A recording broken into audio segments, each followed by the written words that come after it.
Hello साथीहरू नमस्ते। मेरो नाम लाल बुल हो। म ल्यापटप टेक्निसियन हो। म कहाँ आज एउटा डेल कम्पनीको ल्यापटप मदरबोर्ड आछ। यो मदरबोर्डको मोडल नम्बर रहेको छ 5558। यसमा चार्जरको लाइट अफ हुन्छ। चार्जर मदरबोर्डमा कनेक्ट गर्ने बित्तिकै यसको लाइट अफ भइरहेको हुन्छ। यो हेर्नुहोस्, मैले लाइभ देखाइरहेको छु। यो मैले अहिले चार्जर कनेक्ट गरिरहेको छु। यो चार्जर कनेक्ट गऱ्यो भने एडाप्टरको लाइट अफ हुन्छ। यो अफ भइसक्यो।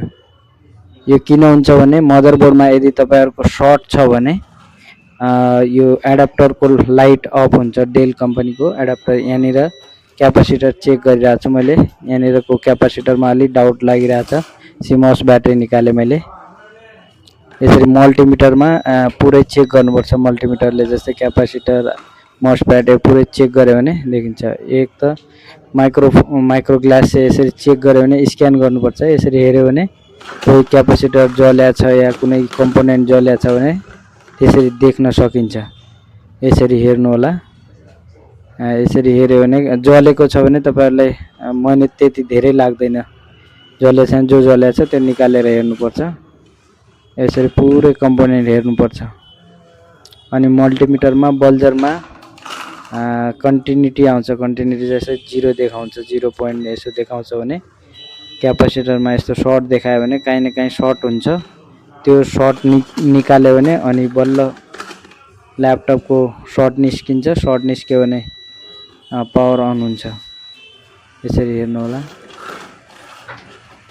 यहाँनिरको क्यापासिटर अलि डाउट लागिरहेछ। यसलाई निकालेर देख्छु सर्ट निस्किन्छ या निस्किन्न। यसलाई यहाँनिरको यो बोर्डको कम्पोनेन्ट लगाउँछु है मैले त्यहाँ। यो पनि सेम मोडलको हो तर यो AMD को हो। यो कस्टमरको यो अहिले जो रिपेयर भइरहेछ त्यो चाहिँ इन्टेलको प्रोसेसर हो। यो म कम्पोनेन्ट निकाल्न गइरहेको छु मैले।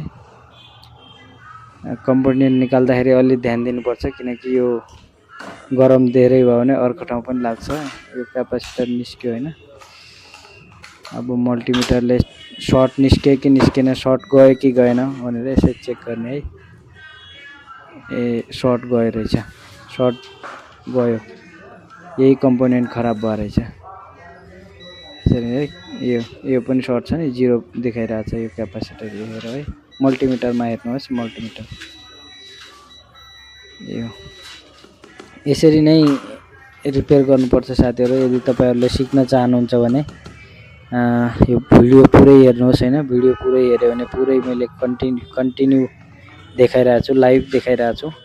यसरी नै गर्नु होला। अब यो कम्पोनेन्ट निकाले भन्दा पछि एकचोटी एडाप्टर लगाएर देख्छु यदि यो सर्ट निस्क्यो या निस्केन। यदि निस्केछ भने लाइट जान्न, ल्यापटप चालु हुन्छ।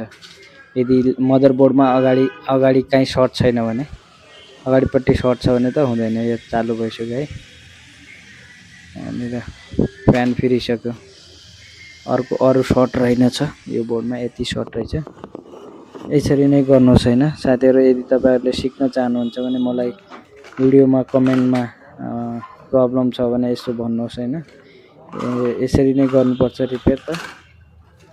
मैले लगभग अहिले मैले यो काम गर्न लागेको 15 साल भइसक्यो हैन। मलाई त राम्रै आउँछ।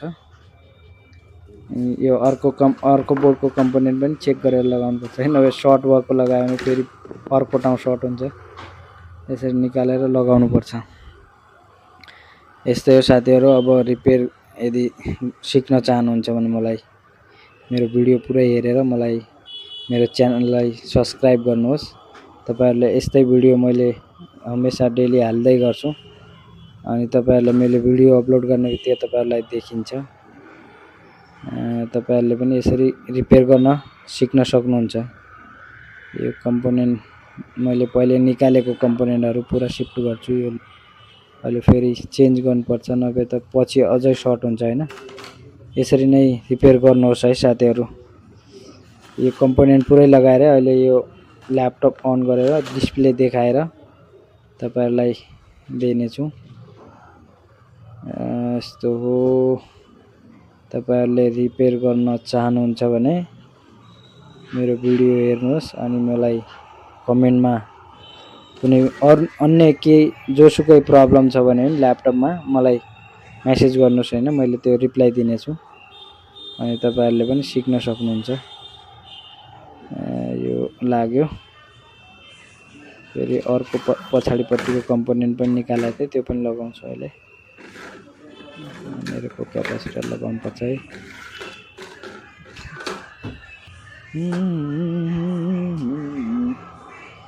यो यहाँनिर लगाउनु पर्छ।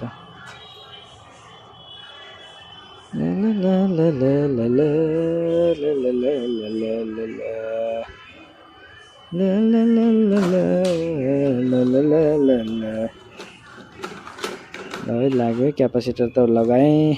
अब अन गर्ने है साथीहरु। साफ पनि गर्नुपर्छ है साथीहरु। यो कम्पोनेन्ट कार्बन आउँछ, नभए त यसै पुरै सफाई गर्नुपर्छ हैन। सफाई गर्यो भने राम्रो हुन्छ। यदि सफाई गरेन भने पछि यो छिटो बिग्रिने सम्भावना हुन्छ। यो कार्बनले खराब गरिदिन्छ। यो सफाई गर्नु होला तपाईहरुले। अनि मैले यसलाई अब डिस्प्ले कनेक्ट गरेर देखाउने छु। यो पुरै जहाँ मैले निकालेको थिएँ, जहाँ पेस्ट लगाएको थिएँ त्यो पुरै साफ गरिरहेको छु। यो साफ गरेर फेरि डिस्प्ले लगाएर तपाईहरुलाई देखाउने छु। यो कम्पोनेन्ट चेक गरिरहेको छु मैले अहिले। सर्ट अझ फेरि सर्ट छ कि, नयाँ लगाएको कम्पोनेन्ट पनि सर्ट हुन्छ। त्यो यसरी चेक गर्नुपर्छ। पहिले पावर लगाउनु भन्दा पहिले चेक गर्नुपर्छ ल है। फेरि एकचोटि म अन गरेर देख्छु।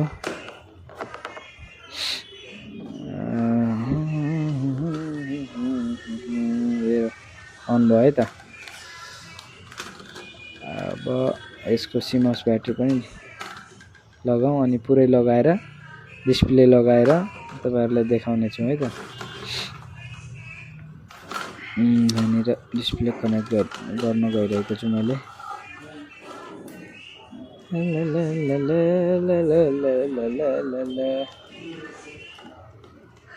ल है, डिस्प्ले कनेक्ट गरे। यो सिमस ब्याट्री पनि चेक गर्नुपर्छ है, कति भोल्टेज यसको बराबर छ कि छैन। यो सिमस ब्याट्री भनेको के भने date and time clock battery भन्छ यसलाई। डेट एन्ड टाइम यो ब्याट्री चेन्ज लगायो भने तपाईको डेट ल्यापटप अफ भयो भने यसको ल्यापटपको डेट एन्ड टाइम सेट रहन्छ। यो 3.1 3. समथिङ आछ हैन, 3.123 सम्म आउँछ हैन, 3.5 पनि आउँछ। ल अब मैले यो कनेक्ट गर्छु।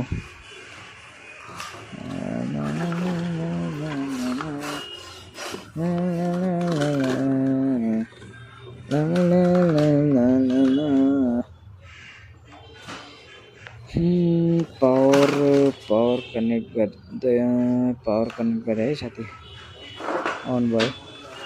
Simas battery नलगाएकोले motherboard direct on हुन्छ है।